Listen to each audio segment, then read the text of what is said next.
일제의 침탈로 나라를 잃은 1910년 만주 지역을 은밀히 답사하는 사람들이 있었다.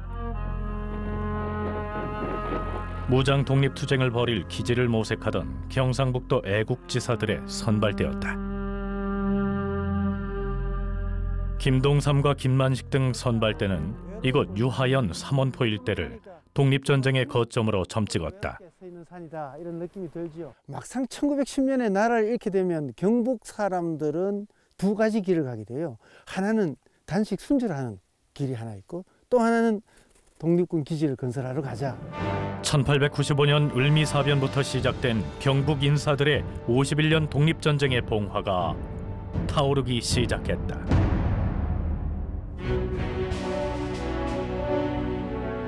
만주 일대를 답사하러 떠났던 선발대 김동삼과 김만식이 돌아왔다. 만주에 군사를 기를 만한 땅이 있다는 보고를 받은 석주 이상용은 즉각 이주를 결심했다.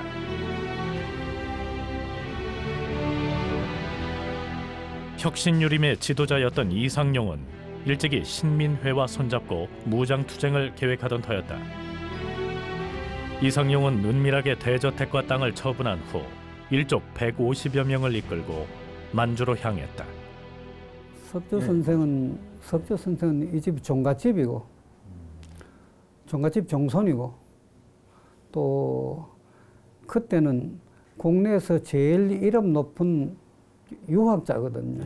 제일 큰 선배인데 이 어른이 앞장을 서가지고 독립운동에 나서니까 그 밑에 배우던 제자, 그 다음에 친인척, 일가 친척 이런 사람들이 전부 다 따라 나섰거든요.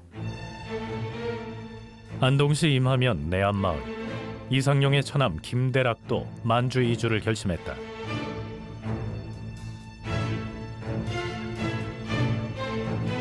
김대락은 조상 대대로 살아온 고택과 전답을 은밀히 처분하고 독립전쟁의 길로 나섰다. 하계 마을에 만자도자 이 만자 그런 순절하고 이런 과정에서 어찌 고민했겠습니까? 그때도 나도 죽어야 되나 생각했을 겁니다. 그때 서울 시민회에서 이제 사람이 파견돼 왔지. 그래가지고 정각 석주 선생, 석주 할아버지 같이 찾아왔을 때 죽는 건 다음부터 죽을 수 있습니까?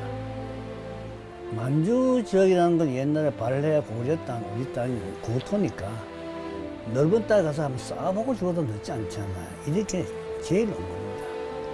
그래서 아차, 바로 그거다.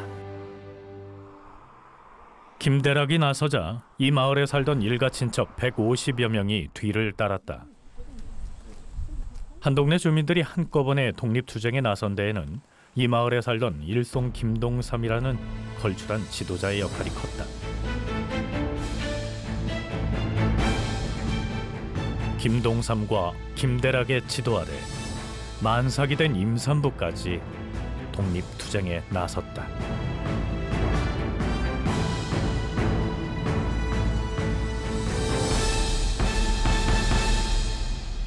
그래 들어가니까 손부가 곧 인부가 돼가지고 오늘 나올 때인데 손부가 몽땅 데리고 들어간 겁니다. 그래서 어느 때 가서 그러니까 유아연 삼원포를 목적으로 해서 가는데 중간에 결국 해산할 정도 손부까지 또 출간 손녀까지 다 데리고 들어갔거든요. 그러니까 그 요새 이 얘기가 안 될 겁니다. 그 가족이 솔건해서 죽으러 들어간다는 건 이건 참 비장한 각오가 하면 안 될 겁니다.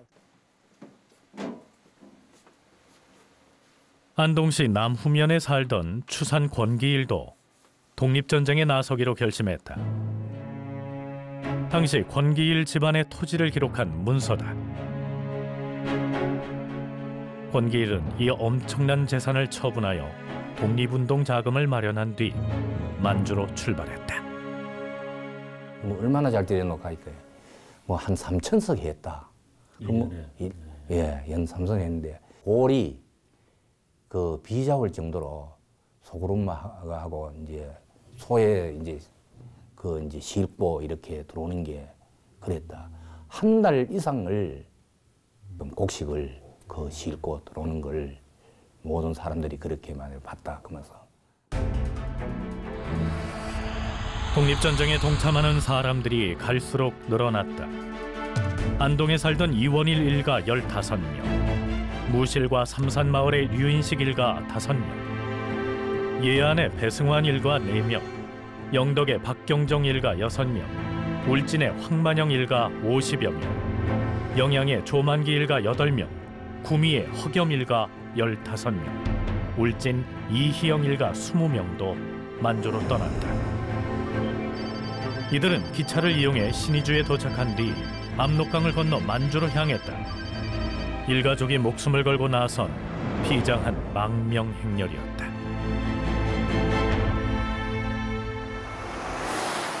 대체 그들은 왜, 무엇 때문에 이 모든 것을 바쳐 독립전쟁의 선봉에 나선 것일까?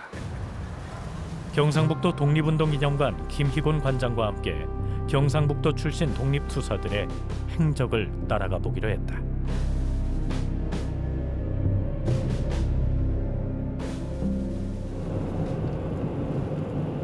이상용과 김동삼이 이끄는 경상북도 독립투사 일행이 압록강을 건넌 것은 1910년 10월경.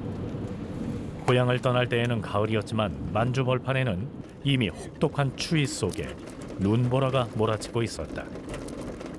만주의 겨울은 영하 30~40도, 일찍이 겪어보지 못한 혹독한 추위였다. 안락하게 살아도 될 사람들이 이 고난의 길을 나선 이유는 무엇일까? 혼맥, 그리고 그 항맥, 이것이 마치 우리 저 물속에 이렇게 들이오는 그물처럼 그 시줄과 날줄이 되어서 그물은 한 콘만 당기면 다 올라오잖아요. 그처럼 거대한 조직이 이 만주로 이동을 해오는데, 내가 옳은 일을 위하여 내 몸을 바친다는 사생취라고 하는 거, 무엇이 옳은 길인가라고 하는데 나를 바친다라고 하는, 이게 딱 서 있는 사람들이죠. 혹독한 추위와 눈보라를 뚫고 일행은 걷거나 마차를 이용해 유하연 삼원포를 향해 북상했다. 어린아이들과 임산부들이 감당하기 힘든 고통스러운 여정이었다. 결국 추위 때문에 삼원포까지 가지 못하고 이곳 횡도천 마을에서 겨울을 보내기로 했다. 영하 30도에 마차를 타면 하루 종일 발이 어니까 발을 주물러야 되고, 또 이게 튀니까 이게 두통 때문에 못 견디고, 그 고통 속에 오다가 중간에 자리를 잡은 것이 바로 여기 횡도천이라는 것이죠. 아주, 그런데 얼마나 추웠길래 그 어른들이 남기신 말에 춥기가 외놈들보다 더독하다, 이런 표현을 합니다. 기진맥진에서 도착한 횡도천 마을. 집을 나설 때 만삭이던 손부 손녀가 아이를 낳았다. 김대락은 증손자의 이름을 쾌당이라고 지었다. 일본 제아가 아닌 중국 땅에서 유쾌하게 살라는 의미였다.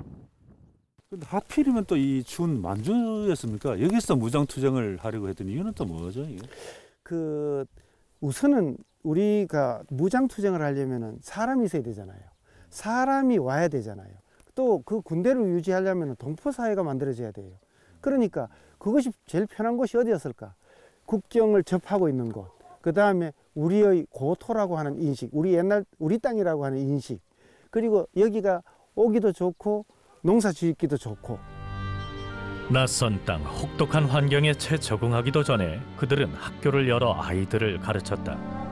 그해 겨울, 만주의 혹한과 풍토병을 견뎌내지 못하고 많은 사람들이 목숨을 잃었다. 김동삼 선생의 사등 이제 이원일 선생, 그 같은 경우는 여동생이 와서 얼마 안 돼서 죽어요. 이 풍토병에. 더군다나 그 부녀자들은 참 말씀드리기 민망하지만 학문 근처에 좁쌀 같은 게 생겨가지고 가려운데 이게 어디 병원에 갈 데가 없어. 뭐 그래 어디 내보일 수도 없고. 그래서 그 고통스러운 세월을 보냅니다. 그 이원일 선생의 그 동생이 죽고 나면은 이원일 선생 아버지는 이강호라는 종손인데 한탄하죠. 이 자식 죽이려고 여기까지 왔는가.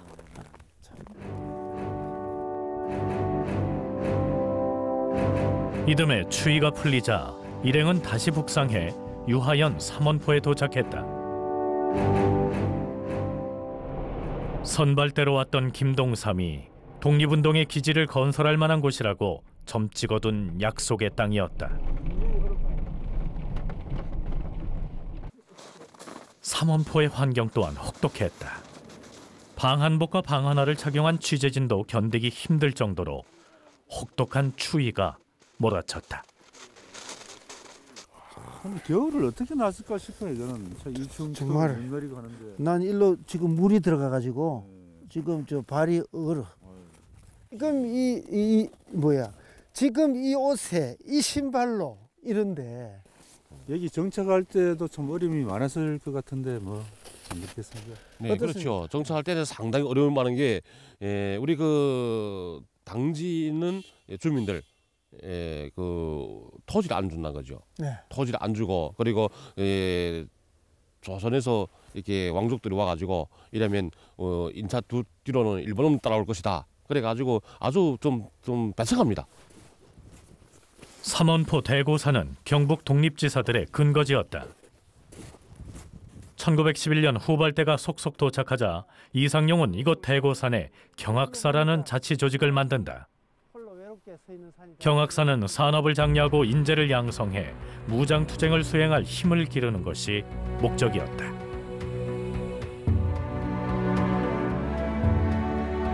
갈 길이 멀고 더디다고 근심하지 말지니 걸음이 누적되면 만리를 갈 수 있다.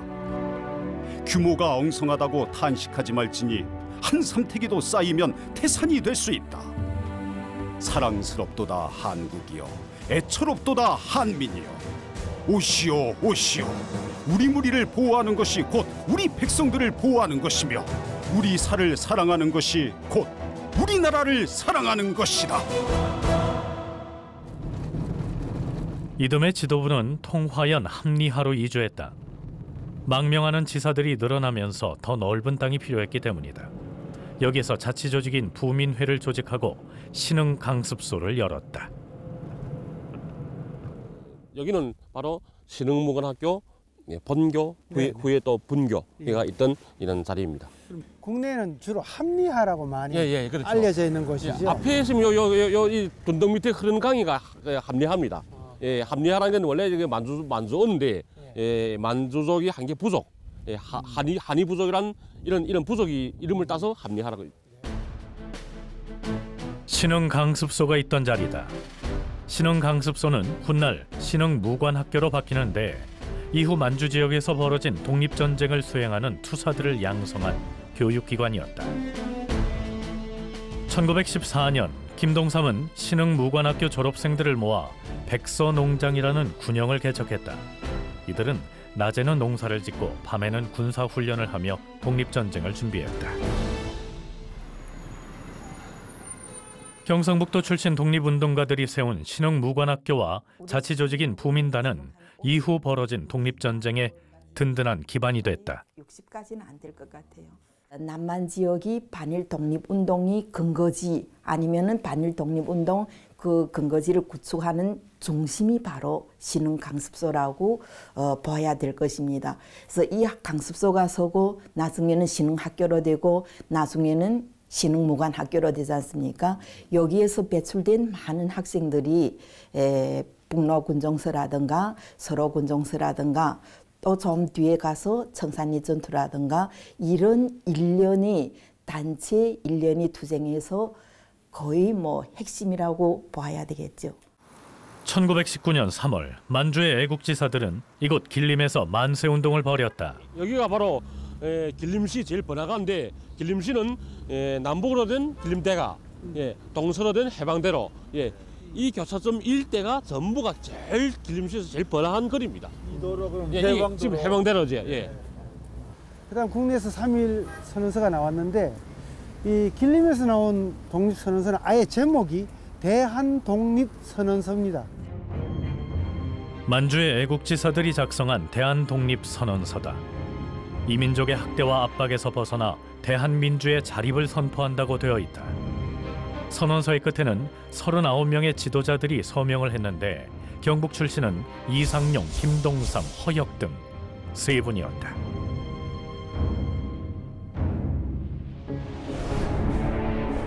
(3.1) 만세운동은 독립전쟁에 새로운 희망을 불어넣었다. 김동삼은 만주의 독립지사들을 대표해 상하이로 갔다.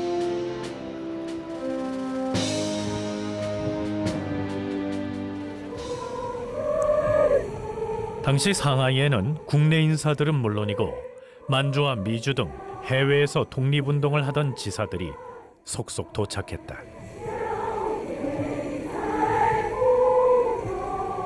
4월 10일 독립운동가들은 이곳 서금 2로 인근 한 건물에 모여 회의를 시작했다. 이날 밤샘 회의 끝에 4월 11일 오전 10시 임시정부를 세우기로 뜻을 모았다. 그래서 1919년 4월 10일 날 이곳 이 길 어디였는가? 김신부로 22호다 하고도 뭐 60호다 하고 이런 이야기도 있지만 정확하지는 않은데 바로 이 도로 어딘가의 집에서 밤새도록 회의를 해서 4월 11일 날 오전 10시에 회의를 마치면서 대한민국 임시정부가 출범한 거죠. 1919년 4월 13일 마침내 대한민국 임시정부가 출범했다. 일제의 국권을 빼앗긴 지 9년 만에 대한민국이라는 새로운 국가를 세운 것이다. 저희 지금 잘 모르지만 그래도 그때는 참 힘들게 나라가 없어서 이렇게 멀리까지 와가지고 여기서도 독립운동을 했구나 뭐 그런 생각했어요. 일단은 마음이 조금 그래요. 뭔가 좀 슬프다? 네. 그리고 그냥 왜 슬픈 것 같아요? 이제 솔직히 좋은 역사는 아니니까는 기쁜 역사라고 하기보다는 조금 마음이 아픈 역사이기 때문에. 나라를 잃은 민족이 해외 망명지에서 새로운 국가를 세워 독립전쟁에 나선 것은 세계사에도 유례가 드문 일이었다.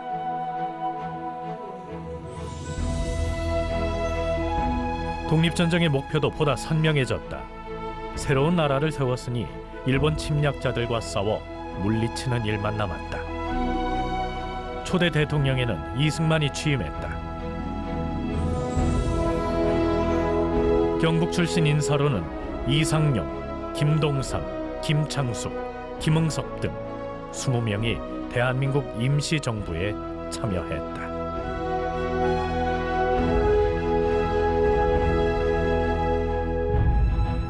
국가 이름을 뭐라고 부를래? 조선? 1910년에 나라 망할 때 이름이 뭐였냐? 대한제국이었다. 그러면 대한으로 망했으니 대한으로 국가를 다시 세우자. 그런데 이제 황제가 주권을 가진 나라는 황제가 주권을 빼앗기고 포기했잖는가. 그러면 이제 우리 독립운동가들이 그 주권을 주체가 누구냐? 그 결국 국민 아니냐? 국민에게 되돌려줘야 하지 않느냐? 그 역할을 독립운동가들이 해야 하지 않느냐? 그래서 대한민국으로 정하고 헌법 제1조에다가 대한민국은 민주공화제로 함. 그걸 정하게 되는 거예요. 3.1운동 직후 독립전쟁에 참여하기 위해 만주를 찾아오는 사람들이 더욱 늘어났다. 이상용 등 경북 출신 지도자들은 유하연 고산자에 신흥무관학교를 이전했다.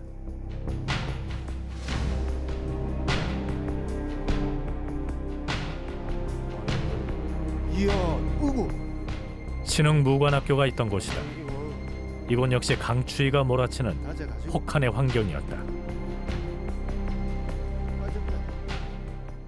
1919년 3월 말, 4월 초 여기 있는 한족 지주, 여자 지주셔요. 그 지주의 땅을 집을 빌려 가지고 여기서 신흥무관학교 본교를 이전해 것이고. 3.1운동이 나면 분위기가 확 바뀌어요. 국내로부터 망명자도 굉장히 늘어나고 이곳이 이제 독립운동의 기지로서 아주 떠오른단 말이죠. 아주 크게. 그러면 그 인력을 새로 돌아오는 그 인력을 수용할 수 있는 새로운 공간이 필요한 거예요. 자치 조직인 경학사는 부민단, 한족회로 확대 발전했다. 이어 임시정부 출범과 함께 한족회는 서로군정서라는 군사기구로 개편해 국내 진공작전을 시작했다. 서로군정서를 비롯한 독립군 부대들은 1920년 한 해 동안 1651차례에 걸쳐 국내 진공을 시도했다. 이에 일제는 독립군을 섬멸할 목적으로 2만 명의 병력을 서북간도로 침투시켰다. 1920년 10월 일본군에 맞서기 위해 북로군정서, 대한독립군 등 2천여 명의 독립군이 이곳 청산리 일대에 집결했다. 청산리 독립전쟁에 막이 오른 것이다. 지금 우리 보면 저 앞에 보이는 그 산이 있잖아요. 네. 정봉산이라 하는데 일명 그 베개봉이라 해요. 베개처럼 생겼다 해가지고 예, 여기서 한 10km 정도 지금 이 직선거리가 하면 10km 정도 됩니다. 거기에 그 직소택이라고 있는데 예, 아주 저기 이 앞에 강이 있지 않습니까? 유명한 해랑강이 발원지입니다. 네, 저 강이가 예, 저 산이가 그 밑으로 그 물이 흘러내리는데 아주 경사가 가파롭고 예, 물살 세고 예, 그런 동네인데 여기 예, 청산리 전투의 첫 번째 전투가 백운평 전투인데 막 거기에서 직소택에서 예, 전투가 벌어졌습니다. 이 일대가 전체가 다 전투 지역이네요. 김좌진과 홍범도 등이 이끈 독립군 2,000명은 그 10배가 넘는 일본군 2만 명과 맞서 1,500명을 사살하는 대승을 거두었다. 이 지역으로 몰렸을 때 꼴짝꼴짝마다 동포들이 살아있는 첩보망입니다. 따라서 일본군의 움직임을 다 파악하고 있어요. 그래서 치고 빠지고 해서 계곡에 몰아놓고 포위해서 섬멸하는. 그리고 홍범도 장군 같은 경우는 자기가 오히려 일본군에게 포위가 됐을 때 그 양쪽에서 사격하게 하면서 계속해서 시간을 기다리다가 어둑져서 밤이 어두워질 때 빠져나가 버리는. 그래서 일본군들이 밤새도록 자기끼리 쏘게 하는. 그래서 아주 풍지박산을 만들어 버리거든요. 청산리 전쟁은 10월 21일부터 26일까지 6일 동안 진행됐다. 도합 10차례가 넘는 대규모 전투가 벌어졌는데 서로군정서 소속 독립군도 대거 참여했다.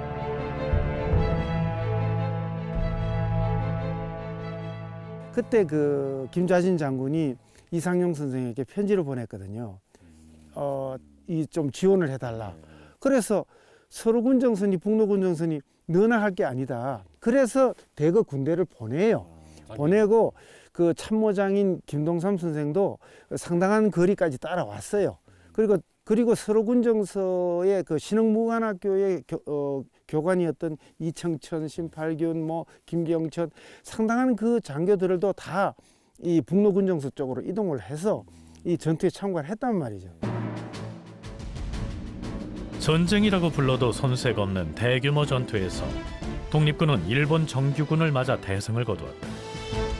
청산리 대첩으로 대한민국의 존재가 세계에 알려졌고 일본의 위세에 주눅들어 있던 중국인들까지 각성하게 만들었다.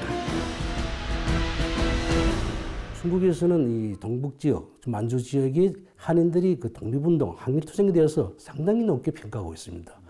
우선 중국인들이 한일투쟁을 전개하지 않을 때 본격적으로 진행 못하고 있을 적에 한인들이 이미 강력한 무장부대를 건립해서 자기 고향, 우리 쪽으로는 아마 만주 지역을 제2고향이라고 우리 부르고 있는데 고향을 지키기 위해서 일본 침략자가 싸웠고요. 그 대표적인 사례가 아마 봉오동 천살리 전투가 아니겠는가 그렇게 생각하고 있고요. 청산리 전쟁에 패배한 일본군은 그의 잔혹한 보복을 시작했다. 일본군은 독립운동과 연관된 이른바 배일마을을 불사르고 한인들을 학살했다. 이른바 경신참변이 그것이다. 1920년 10월과 11월 두 달 동안 한인 3,600여 명이 피살되고 3,200여 채의 가옥이 불에 탔다. 10여 년 동안 피땀 흘려 건설한 만주의 독립전쟁 근거지들이 처참하게 파괴됐다. 어느 날에 어느 집에서 독립운동가 누구 왔는데 밥은 먹여줬다. 회를 한 장소를 제공해줬다. 이러한 정보들이 다 들어갑니다, 영사관에. 그래서 경신년 토벌 때 보면은 그 불살라버린, 온 마을이 불살라버린 그 마을이 배일부락입니다. 배일. 예. 그런 말마다 다 타버린 거고. 그 다음에 그 어떤 부락에는 몇 집이 타버리고. 그건 또 영사관에서 지정해준 그 명단에 따라서 그 일본군이 들어가서 토벌한 겁니다. 이때 신흥무관학교도 일본군에 의해 불탔다. 당시 신흥무관학교를 지키던 추산 권기일은 일본군에 붙잡혀 교정에서 총살당했다. 이때 그의 나이 34세였다. 이곳에 마지막 그 근거지를 지키고 있던 주산이 일본의 그 수색대에 발견이 되어서 이 학교 교정에서 그 총살을 당합니다. 대대로 물려받은 엄청난 전답을 모두 팔아 독립운동에 헌신한 추산 권기일. 훗날 가족에게 전해진 그의 유산은 인감도장 하나가 전부였다.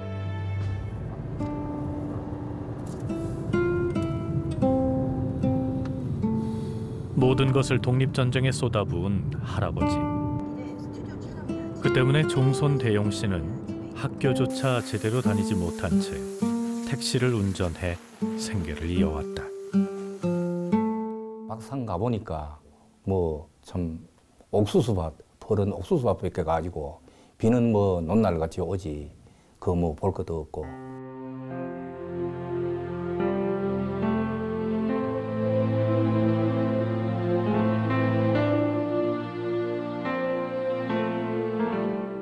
지난 2006년 대용 씨가 신흥무관학교 할아버지 순국 현장을 찾았다. 아버지는 돌아가시고 제가 86년만 이렇게 할아버지께서 순국하신 이 자리에 찾게 되었습니다. 참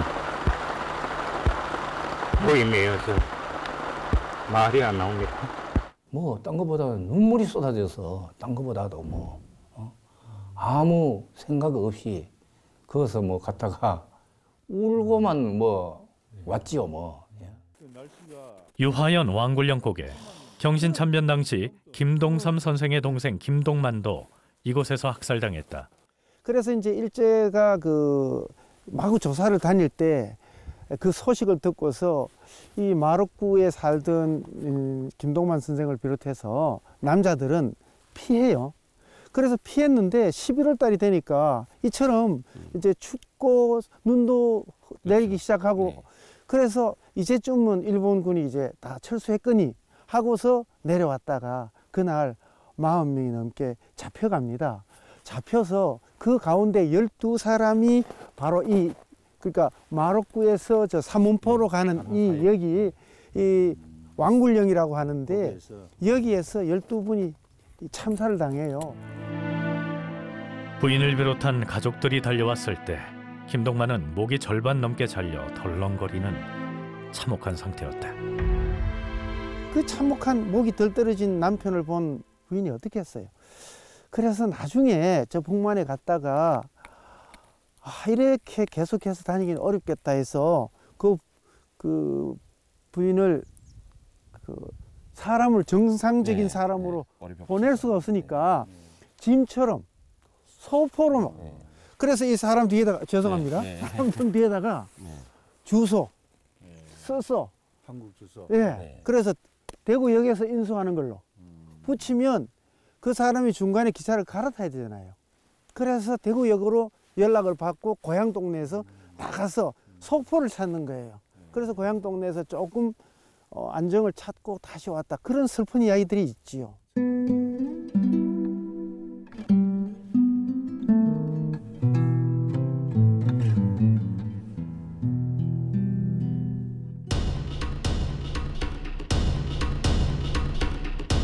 삼원포 일대가 일본군의 영향권에 들어가자 경북 지역 독립지사들은 북만주로 향했다.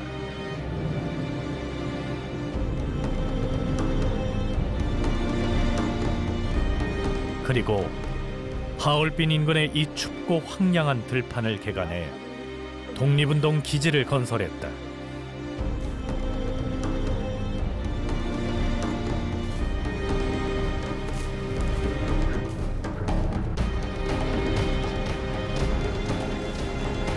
이후 만주 항일투쟁의 근거지가 된 취원장이 바로 이곳에 건설됐다.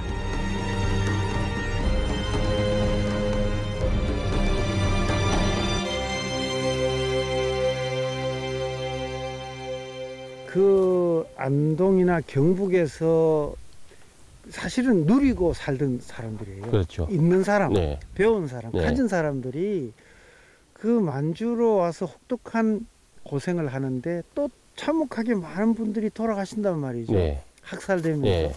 그걸 피해서 북방으로 와서 독립운동을 지원할 수 있는 후방 기지를 맨손으로 건설한 거 아니에요. 그렇죠. 이 벽곡도 강에 강물을 막아가지고 보들고 막아서 물 빼갖고 논 만들고 농사 짓고 그러면서 그 고생을 하면서도 아이 기르고 저는 이렇게 그들은 모진 탄압과 학살에도 굴하지 않았다. 잃어버린 나라를 되찾겠다는 불굴의 정신 없이는 불가능한 일이었다.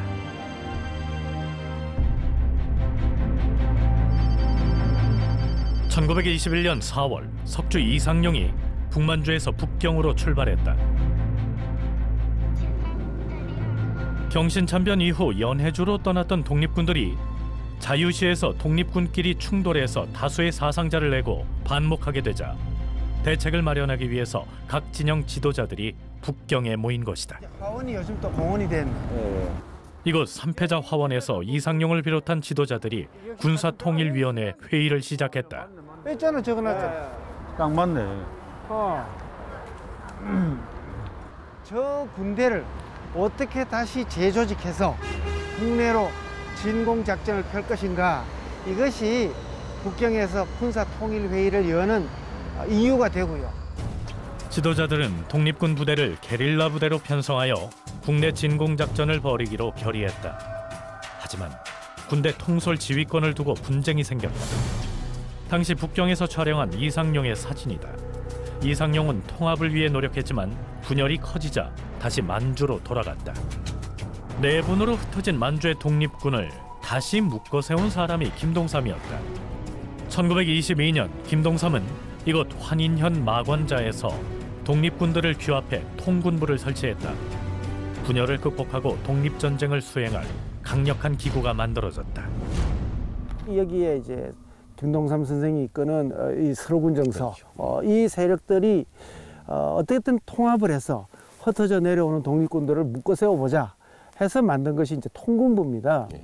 이것이 이제 더 모여지게 되면은 대한통일부를 만들게 되는데, 통군부에서 통일부로 넘어가면은 어느 정도의 변화가 나타나냐면 조직도 아주 군대뿐만 아니라 정부 조직으로 갖추어 가는 거죠. 요즘 이래 정부 부처처럼. 1923년 김동삼이 다시 상하이로 출발했다.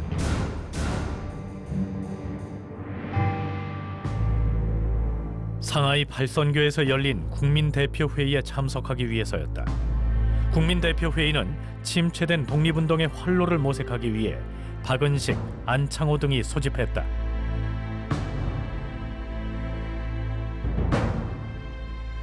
국민대표회의가 열렸던 곳 중 하나인 모의당 건물이다.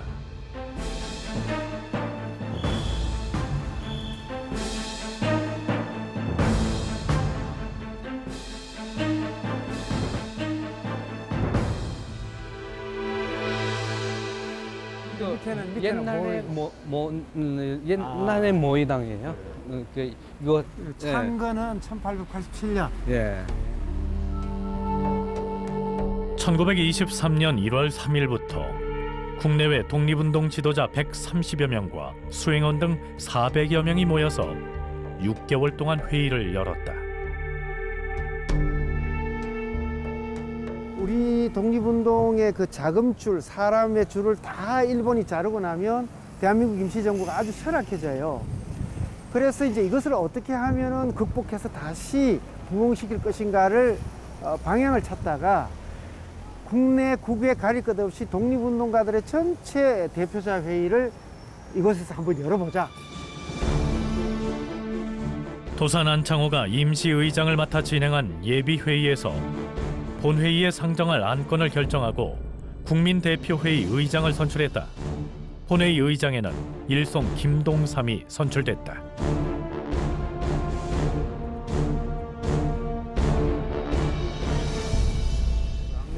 그런 김동삼의 그 위상은 어땠어요? 1911년에 만주로 망명해서 남만주 서간도 일대의 독립운동의 거목으로 성장한 사람이잖아요. 따라서 국내나 국외를 아울러서 그의 이름은 아주 제일 최고의 봉이었고, 특히 이제 김동삼의 특징이 뭐냐면 안창호와 더불어서 이 세력을 나누지 않고 통합으로 나아가는 그 아이콘이었다라는 것이죠. 그래서 최고 인물이었고. 그런데 국민대표회의는 임시정부의 위상과 진로를 놓고 창조파와 개조파로 분열됐다. 이참에 임시정부를 해체하고 새로운 정부를 조직합시다. 굳이 그럴 것까지야 있겠습니까? 임시정부를 그대로 유지하면서 실정에 맞게 효과적으로 개편하고 보완하는 게 옳다고 생각합니다. 하나는 이 임시정부를 이승만을 제거한다거나 뭐 어쨌든 제도를 바꾼다거나 적절하게 개조를 해보자고 하는 개조파가 있고, 임시정부 아예 없애고 새로 정부 만들자 하는 창조파로 나뉘어요. 그 두 개가 끝내 그 합의를 못해요. 결국 이승만 초대 대통령을 탄핵하고 박은식을 2대 대통령으로 추대하는 것으로 회의가 마무리됐다. 그러는 동안에도 북만주에서는 처절한 독립전쟁이 계속됐다. 1923년 이상용은 반석시 하마허자로 이주했다.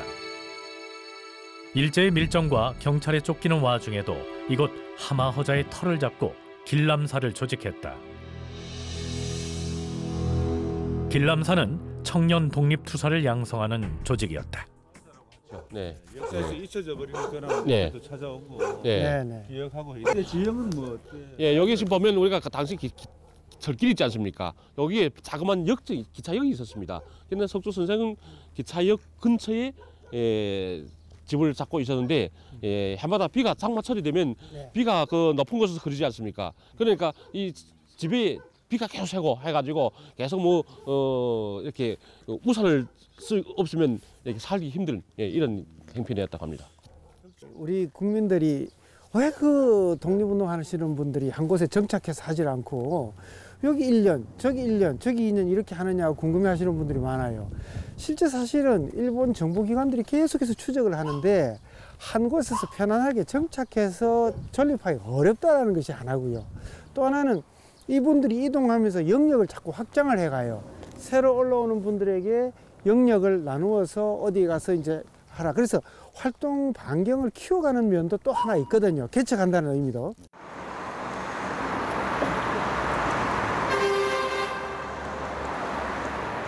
일제와의 독립전쟁은 일상적이고 지속적으로 벌어졌다.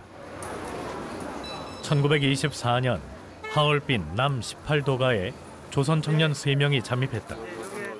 하얼빈 일본 총영사관의 일본 경찰을 습격하기 위해서였다. 그중에는 이상용이 조직한 길람사 출신 김만수도 포함돼 있었다. 이상용과 김동삼 등 지도자들이 만주를 전전하며 양성한 청년들이 독립전쟁 일선에 나선 것이다. 김만수 등 청년들은 거사를 앞두고 이곳 남 18도가 신기 여인숙에 투숙했다. 여기 남 18도가 여기도 적혔네. 여기 나오잖아요. 남 18도가라고.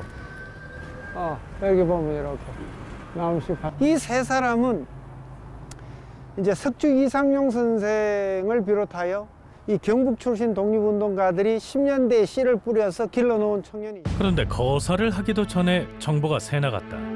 중국과 일본 경찰이 청년들이 머물고 있던 신기 여인숙을 포위하고 이들을 검문했다. 여기에 이제 일본 그 군이요시라고 하는 영사관의 형사부장이 앞장서 오지만 역시 이제 중국 관내니까 그 중국의 그 경찰이 묻습니다. 당신들이 누구냐 하고 물어들으니까 우리들은 당신들을 위해할 생각은 없다. 우리가 투쟁할 대상은 일본이다.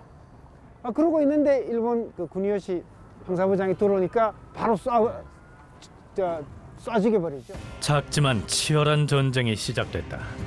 김만수 등 3인의 의사들은 중국과 일본의 경찰 병력과 맞서 밤새 총격전을 벌였다.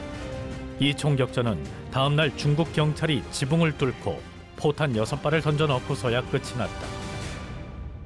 여인숙이 그 지붕을 기와를 뜯어가지고 구멍을 내가지고 거기다 수류탄을 투하하는 거죠.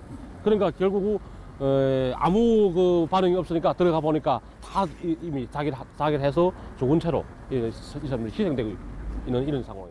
삼의사 의거가 일어난 뒤 이상용은 반석시 호란진으로 이주했다. 일제와 맞서 싸우며 추적당하고 이주하는 과정에서 누구보다 살림을 책임진 여성들이 고생했다. 그러니까 이 허인 여사가 말씀하는 것처럼 떼식을 한번 하기 엄청 힘들었단 거죠. 없지 않습니까? 예, 돈도 없고 뭐 없으니까 계속 해야 되니까. 그러니까 마지막에 여기 보면 집당자라는 게 이게 시장입니다. 여기 시장에 가서 배추 버리는 걸 골라 가지고 와서 또 그걸 또 때를 하기도 하고 간장새가 없어가지고 그냥 맹물에 예 그렇게 힘들었다고. 매일 회의가 있거나 매일 중요한 분들이 동서남북에서 다 오가는데 이 어른 댁에는 반드시 오잖아요. 그러다 보니까 어른만 그 떼거리를 대접하는 게 아니잖아요. 그래서 힘이 드는 거죠. 1925년 석주 이상용 선생이 상하이로 출발했다. 당시 위기에 빠진 임시정부가 내각 책임제로 조직을 개편하고 초대 국무령에 이상용 선생을 선출한 것이다. 이 무렵 임시정부는 프랑스 조계가 있던 이곳 서금 1호 근처에 청사를 두고 있었다. 중로 이게 프랑스 조계에서는 핵심 도로예요. 당시 임시정부 청사의 주소는 상하이 포성로 신민이 14호, 지금은 공원으로 바뀌어 있었다. 저희들이 있는 위치가 바로 이제 여기에 해당이 되는데 지금 예전에 신민리라고 하는 곳이 바로 여기에 있었습니다. 네. 요 일대가 지금 여기란 말이죠? 네, 지금 요 자리입니다. 당시 자료 기록을 보면 임시정부가 있었던 자리를 포성로 신민리 14호라고 기록한 자료도 있고요. 포성로 14호라고만 이렇게 기록한 자료도 있습니다. 그 내각 책임제 수반 이름을 국무령이라고 하고 누구를 했으면 좋을까? 그럴 때 이제 일대 대통령처럼 독재를 하지도 않고 그러면서 독립운동에 아주 그 큰 거목 어떤 분이 좋을까? 그래서 안창호 선생 같은 경우는 그 만주에 있는 최고의 인물 이상용 선생을 청구하지요. 그래서 이상용 선생이 초대 국무령으로 그러니까 이제 앞에서부터 보면은 3대 대통령이 해당하지만 초대 국무령으로 선임이 되죠. 이상용은 항일전쟁의 제1선에서 싸우던 김좌진, 김동삼, 오동진 등을 국무위원에 임명했다. 임시정부가 항일 무장투쟁의 중심에 서서 구심력을 회복하기를 바랐던 것이다. 하지만 내각을 구성하는 데 실패했다. 문제는 내각을 누굴 지명을 해도 오질 않는 겁니다. 왜 안 오니까? 왜냐하면 여기에 와도 이미 여기가 와해되어 있는 거예요. 그래서 6개월 동안 참 사람을 만나고 헌신의 힘을 다해도 이미 곳곳으로 다 떠나가 있습니다. 25년이면 벌써 어혈단 계열도 그렇고 청년동맹도 여기 다 만주로 떠나가 버렸고 여기 남아있는 분이라고는 별로 없어요. 그래서 조각을 성공하지 못하고 훌훌 털고 다시 만주로 돌아가시는 겁니다. 1927년 도산 안창호가 이곳 길림성에서 이 지역 독립운동을 이끌던 김동삼과 회동했다. 안창호와 김동삼은 민족이 단결해서 일본과 싸우자며 민족 유일당을 만들자고 호소했다. 1927년 1월 이곳 대동공사에서 500여 명의 청중이 모인 가운데 안창호의 강연회가 열렸다. 그런데 일본 측의 농간으로 중국 경찰이 출동해 안창호와 김동삼을 비롯한 독립운동 지도자들을 한꺼번에 체포하는 참사가 벌어졌다. 그래서 일본의 허위 정보를 받고서 이제 중국 군경이 출발을 해서 와서 그 중에서 175명을 잡아들인 거죠. 그러니까 그 하나하나 이제 성분 조사를 해서 어떤 기록은 42명 또 어떤 기록은 47명이 잡혀 있고 나머지는 다 풀어주게 되는데 요 40명이 넘는 이 분들은 만주의 독립운동을 끌고 가고 있는 최고의 인물들이죠. 안창호 선생을 포함해서 요들이 딱 잡혔으니까 일본은 이제 뭘 요구하냐면 범인 인도. 그렇게 되니까 우리나라의 독립운동을 벌이는 뭐 상해 쪽이든 미국 쪽이든 이 소식을 듣고서 전부 자지러지는 거예요. 길림시 사법국. 1927년 김동삼과 안창호 등 독립운동 지도자들이 갇혔던 파호문 감옥이 바로 이 건물이다. 당시 길림에서 활동하던 남자현 여사 등 교민들이 구명에 나섰다.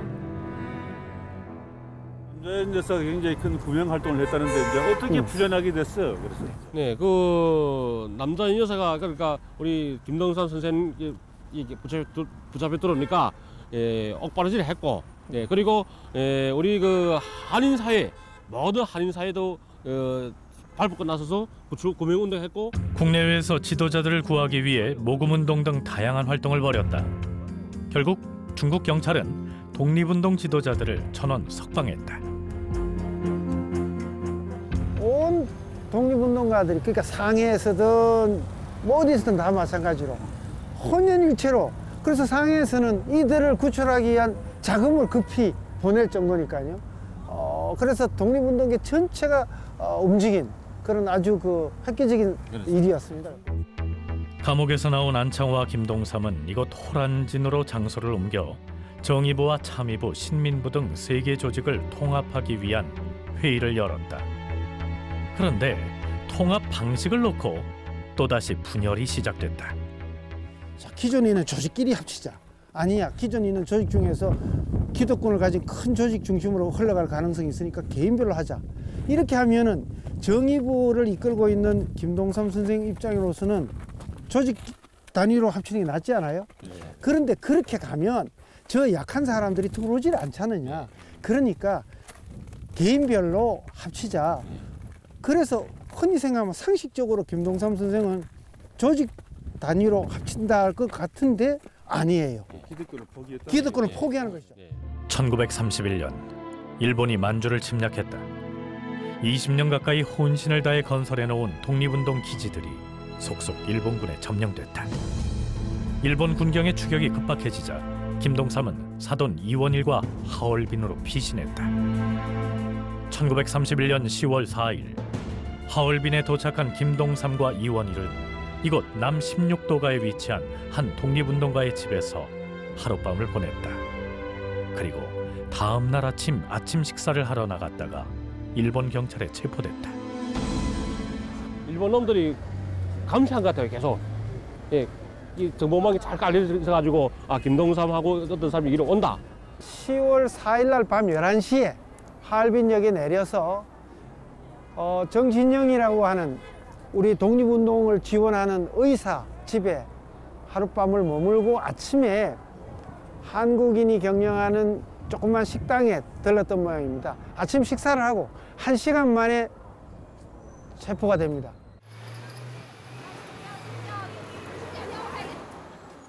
하얼빈 화원소학교.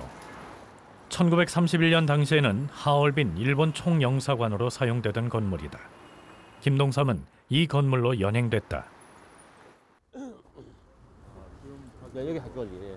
저 학교가 저 안쪽으로, 그러니까 건물이 이렇게 우리는 바깥에서 볼 때 작아 보여도 실제 안에는 지하 감방부터 시작해서 굉장히 크다는 거죠. 김동삼과 이원일은 이곳 일본 총영사관 지하 감옥에서 수감돼 고문을 당했다. 그렇다고 하더라고요. 이건 뭐 많이 고쳐지긴 했지만 원틀은 그대로 남아 있네요. 이게 지금 일본 총영사관에는 반드시 경찰부가 있고 감옥이 있어요. 이렇게 빛이 들어가는 반지하 감옥인데 여기 안에 독방만 11개가 있었고요. 또 다른 것까지 포함하면 이제 굉장히 많았겠죠. 그래서 여기서 이제 고문을 당하는 것이죠. 그 당시 상황을 좀 설명해. 네, 그 당시 보면 여기가 지금 주변 대로 아닙니까? 그래서 많은 하얼빈 시민들이 여기를 지날 때면 소름이 끼쳐가지고 계속 이 고문 받는 소리가 독립지사들이 아우성 치는 소리가 비명 소리가 계속 들리거든요. 그러니까 이 지대를 지날 때면 그 사람들이 신경이 곤두서가지고 여기를 도만에 다니지도 못했다고 하더라고요. 김동삼은 지하 감옥에서 한 달 동안 혹독한 고문을 당했다. 그가 서대문 형무소로 이송되기 전 단 한 번 가족 면회가 허용됐다. 그러는데 보니 조그마한 딸애가 하나 있는데 이게 10년 전에 아내를 잠시 만났던 순간 생겼던 그 딸이에요. 한 번도 본 일이 없어.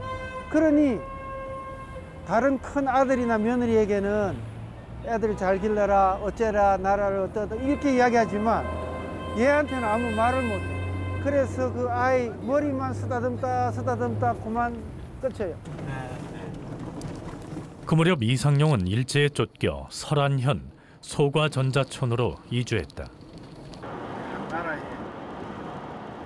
평생 동지이자 후배인 김동삼의 체포 소식은 이상용에게 큰 충격과 슬픔을 안겨줬다.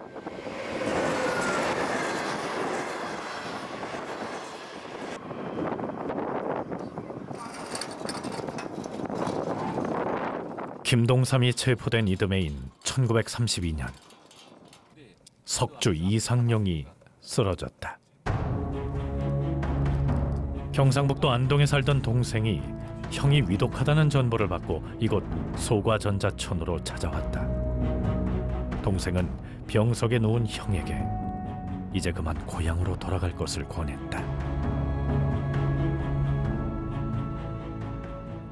고향에서 바로 밑에 동생이 그 편찮아 누워있다라는 이야기를 듣고 오지요. 와서 형님 이제 그만 고생하시고 돌아가십시다 했더니 탁 치면서 내가 무엇을 위해 어떻게 여기까지 왔는데 나라의 독립을 이루지 못하고 돌아간단 말이냐 그러면서 내가 죽고 나거든 유해를 고향 땅으로 옮겨가지 말고 뒷날 독립이 되거든 옮겨가라.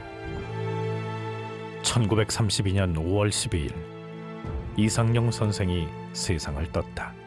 그 장례를 여기서 치르고서 이제 국내로 유해를 모셔가는 거죠. 네, 그렇죠. 모셔가다가 이 비적들을 만나서 그 관에 들은 게 그 돈 아니냐. 이제 보자. 세상에 어떻게 유해 든 관을 보자고 할 정도니까. 그러니까 돈 주고 2번 해보니까 안 되겠거든. 그래서 돌아와요 다시. 이 마을로 돌아와서 언젠가 고국에 모시겠습니다 하고 뒤산에 묻고. 그렇죠. 고향 안동을 떠나 만주로 이주해 독립전쟁을 벌인 지 22년. 전 재산과 가족과 자신의 목숨까지 독립전쟁에 오롯이 바친 석주 이상용 선생. 끝내 해방을 보지 못한 채 이곳 소과전자촌 뒷산에 묻혔다. 이때 그의 나이 74세. 이곳 소나무 아래 임시로 매장했던 석주 선생의 유해는 몇 년이 지나고 나서야 북만주 취원장으로 옮겨져 동지들 옆에 안장됐다.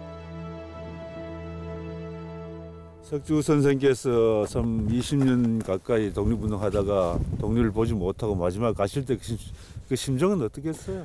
예, 꼬박 그 11년에 망명을 하셨으니까 만 21년 해서 22년 투쟁을 펼쳤지 않습니까?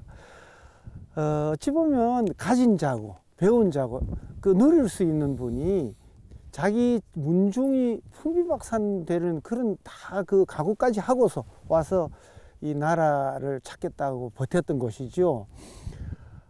그럴 때 눈을 감는다 감기겠습니까?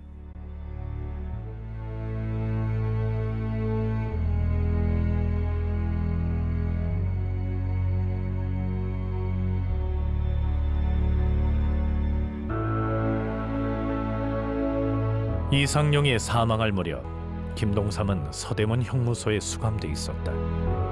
1937년 4월 13일 감옥에 갇힌 지 6년 만에 김동삼이 옥중에서 사망했다. 당시 신문에는 김동삼 선생이 세상을 떴다는 짤막한 기사가 실렸다. 만주벌의 호랑이라는 별명으로 일본 군경을 떨게 했던 독립투사의 장렬한 죽음이었다. 이상용과 김동삼의 죽음을 끝으로 1세대 애국지사들의 독립전쟁이 막을 내렸다. 하지만 그들이 뿌려놓은 애국의 혼은 2세대 젊은이들에게 이어져 더욱 치열하고 장렬한 투쟁을 예고하고 있었다.